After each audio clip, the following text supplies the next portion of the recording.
Greetings, EMDR colleagues and friends. Kambria Evans here, the Teaching and Learning EMDR consultant, here today to talk about history taking. How much is too much? How little is too little when we are thinking about case conceptualization? Oh my gosh, this is a tricky one, isn't it, you guys? This is a head scratcher, and I actually I got a question about this through someone that purchased the lesson plan course from Zero Disturbance, and part of the course is that you can ask me questions until you get it and understand it. I'm just like available to keep talking about EMDR with you.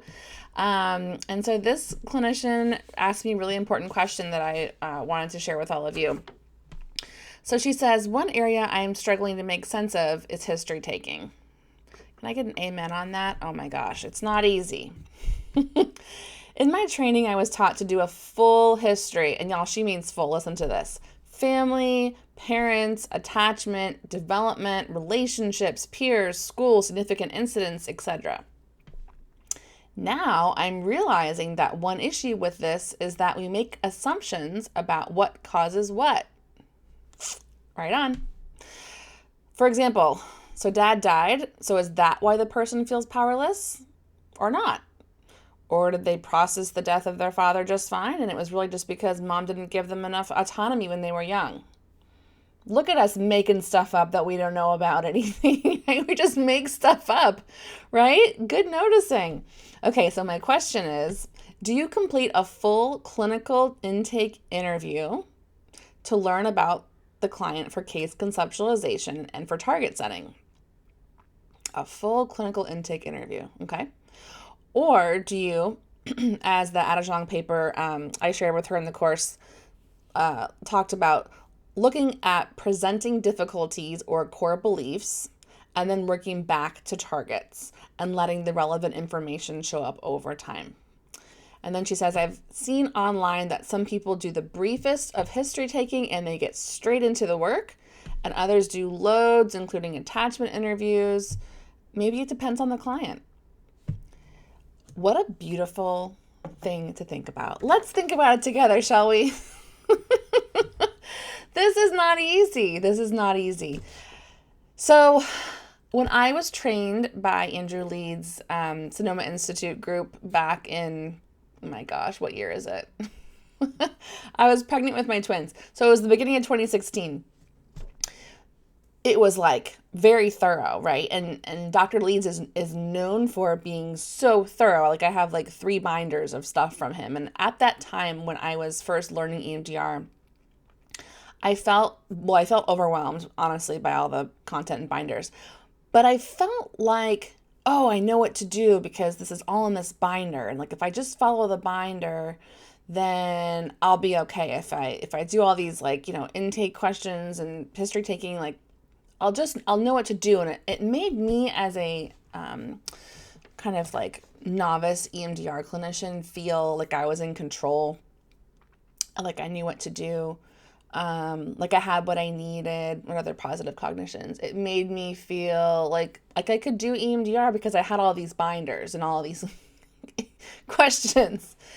And now 5,000 EMDR sessions later as an EMDR consultant, I don't use any of that stuff. I don't use any of that stuff. And I want to talk today about what I do use and like how I do my case conceptualization. But I think back then, I think it depends on like what kind of a learner you are, first of all, but it also depends on what phase of learning you're in, right? So let's think about this together.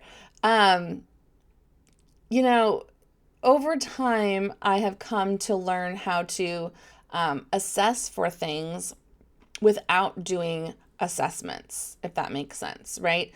So from day one, conversation 1, on the phone with the consultation call, I'm assessing for disassociation. And I'm not talking about just zoning out or losing time. I'm talking about, is there an incongruence between words and emotion? Is there an incongruence between emotion, body sensations, thoughts, right? I'm kind of already tracking from the first conversation if this person's going to be able to do EMDR. The more likely it looks like they're going to be able to do EMDR, right? Keeping dual awareness, staying present, noticing their bodies, noticing their emotions, noticing their thoughts, reporting them to me, being able to report to me when they're not connected or leaving. The more a person feels like they're able to do EMDR, the less interested I am about collecting more data beyond that, right? Of course, I'm going to want to do red flag things like, are you actively in addiction? Have you been suicidal? Are you now? Like, I'm going to want to know like the big things, right? Are you a resourced person? But these are things that kind of just come up throughout phase one, history taking, and phase two, right? For resource installation in phase two, that's a ton of clinical assessment in that phase. So I don't really give a lot of surveys and questionnaires and handouts and things like that. I will give the DES if I get the sense that someone's like, there's an incongruence or there's some like strong parts that are active. A lot of that comes from clinical intuition. A lot of that comes from just doing this like every day for, the last 5 or 6 years. So there's that. But, it's interesting. I actually think like doing all those assessments, the paper assessments, actually trained my brain to do it naturally, if that makes sense. Because, at this point, I'm kind of thinking about, well, what's the harm in doing it versus what's the benefit, right? So I don't know if you've seen these comments on these Facebook groups where people who are EMDR clients will go on there and they'll say, my EMDR therapist made me write this timeline of everything that's ever happened to me. And I had done this with clients before in the past. I do not do this now.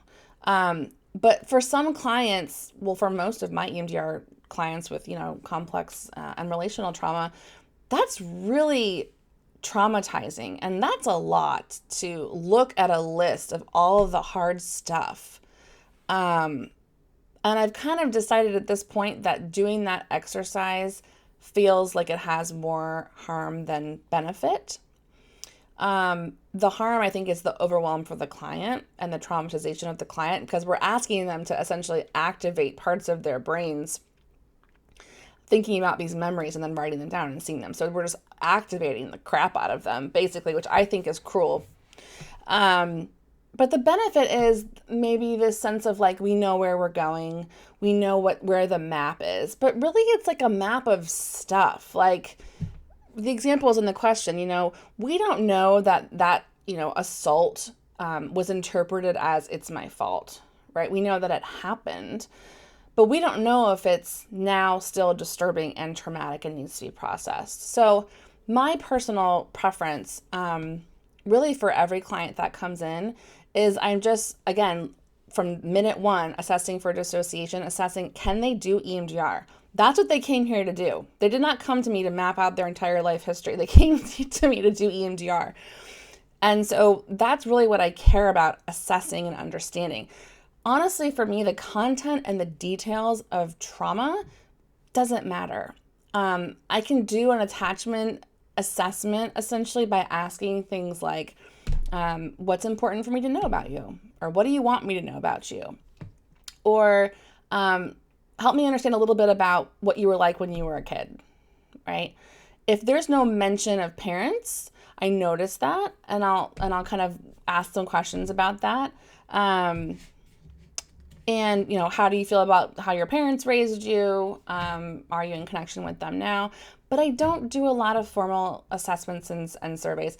I will say that when someone comes to me as a new client who's only going to work with me in an intensive format, right? So I work both in an intensive format, like come see me for 3 days and then I'll never see me again, like go back to your primary therapist. And I also work intensively, which means I have clients coming for longer sessions, like once a month or once every 6 weeks.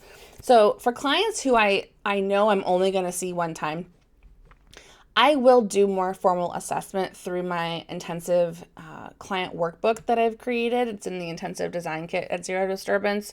That is something that does have some attachment assessments and other assessments in there, just because we don't have a lot of time for me to notice those things. We're kind of like coming together and getting to work.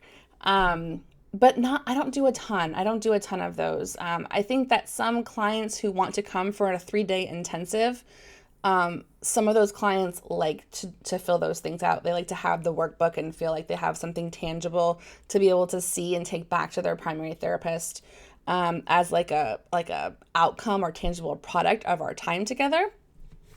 And I have some intensive clients who are just like, yeah, I got that workbook and it's amazing, like all 80 pages of it. And I can't fill that out. Like, it was too much. And that's clinical information for me, right? But I never require it. I never, ever have clients start with the first and the worst. I know that, so if you haven't read this paper, you guys, it's called The Two-Method Approach, by Adejong out of the Netherlands, out of Amsterdam. And he wrote it in like 2010. So it's 11 years old. But it's a really excellent paper for lots of reasons, because it talks about the timeline method of like having everyone write the timeline of trauma versus letting targets kind of come up based on themes of negative and positive cognitions. So the point is that, when it comes to thinking about trauma targets, right, like kind of where to start, at this point, I just let the client tell me, because I have heard many, many times from consultees and also from clients. I've had consultees say to me, my consultant is telling me to go back earlier and earlier, and my client is pissed because she wants to focus on the present or the future. So there's like this prong argument that happens because standard protocol tells us to start with the past prong, right? Standard protocol tells us to go to the worst or the earliest. But if you train with Dolores Mascara, this progressive approach, which is, essentially, we can start here, right, with this core trauma, or we can start with something that's peripheral, like fingertip, and connected. But sometimes starting here is actually too much for a lot of our clients. Sometimes clients need to start here for a target that's not the target, but related, so that they can see how EMDR works. They can trust the process. They can trust you. They can trust themselves. They can kind of just get a lay of the land, because a lot of the people that come and work with us are going to be highly traumatized people who have had lots of experiences with lack of control, helplessness, powerlessness. And so why would I, as the EMDR clinician, tell them what they can and can't do with a target selection? I mean, no, we're going to go, it just feels re-traumatizing to me, right? So the point being, I think it's re-traumatizing for clients, many of them, to make a timeline. I think it's re-traumatizing for many of our clients to be told they have to go earlier or to the worst.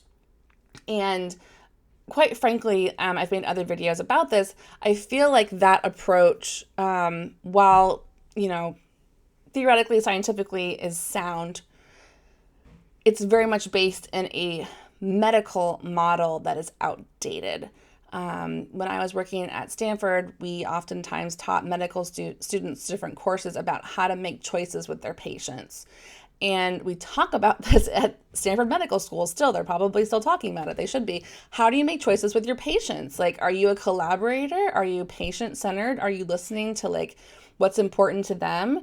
Or are you kind of coming in as this like authoritative bulldozer and saying, here's what we're doing, and this is what's best for you? I mean, it really is a very like 1950s approach to any relationship at all, whether it's a parent-child relationship or a marriage or a physician and a patient. Like, it's just a very directive, authoritative, like bulldozing. And it's just not my style. Like, I'm an assertive therapist, but I'm not a bulldozer, because that's re-traumatizing, and it's not reparative. It's not teaching secure attachment. It's not teaching boundaries and all of that, all the things we want to teach our clients. So that being said, to answer your question, I feel like I do a full clinical intake interview but it's not with a bunch of surveys and assessments. It's with my clinical intuition.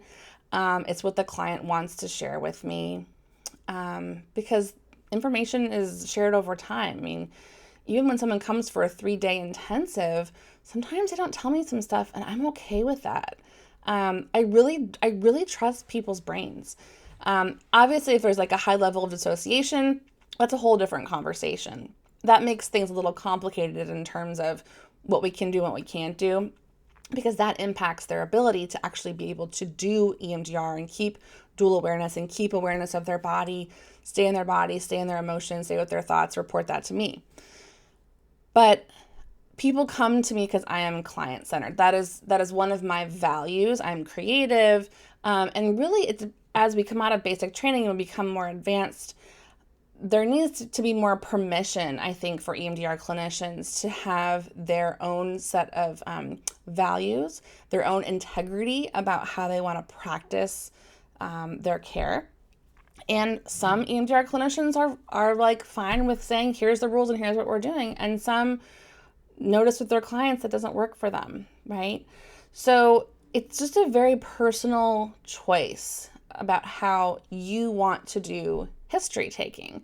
Now, in this paper that I mentioned by Adajong, he does lay out the timeline strategy and then the kind of the more organic strategy for different kinds of clients, right? He's saying that for complex trauma clients, the timeline strategy is really, like I said, re-traumatizing. And I agree with that 110%.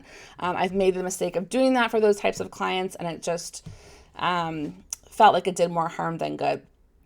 And really at the end of the day, there's a positive intention in both approaches, right? Really at the end of the day, you have to notice like what positive cognitions are there for you or not there for you around EMDR, right? Are you the kind of person that's going to need like 3 binders of assessments to feel safe, to feel like confident in what you're doing? Or are you the kind of person that's like got the PC of, I'll figure it out. Like, I don't need to know every detail before I do something, because that's, quite frankly, not how life works. So people have different approaches to how they live their lives, right? I am the kind of, my husband knows this about me and it drives him freaking crazy.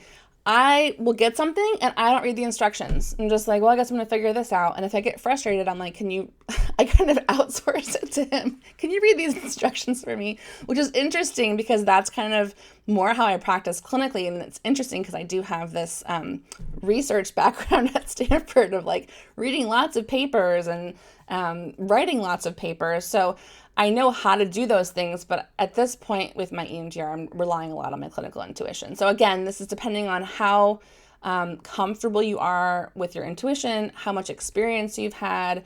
I kind of think about all these assessments as training wheels, quite honestly. And once you've internalized how to ride a bike without falling over, right, you can take the training wheels off. And the sense of them is still kind of there. You're still keeping your balance, but you don't necessarily need the training wheels. You don't really need all of those paper assessments and interview questions, right?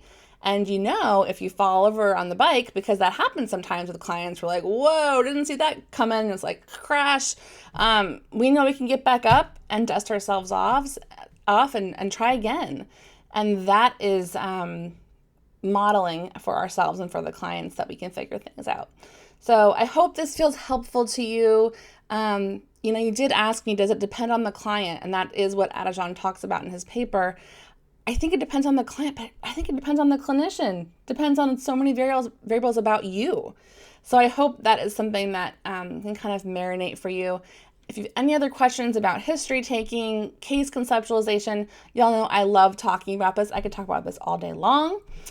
There will be opportunities for applying for fall consultation with Zero Disturbance. We're taking a summer break to enjoy a vaccinated summer at our house. But if we don't get a chance to do a consultation together in group, keep the questions coming. I love your curiosity, enthusiasm, and passion for EMDR. I'm always available to think about things with you so that you feel more confident. You feel like things are easier, more accessible for you, because I really I really do have this vision that every therapist will be EMDR trained, that every client will have the opportunity to get EMDR. Because if that could happen, y'all, we could change the world. We really could. And people aren't going to use EMDR if they feel nervous about it. So with that being said, go forth. You can do this. I'm here for you. And in the meantime, take care, stay safe, be well. Till next time.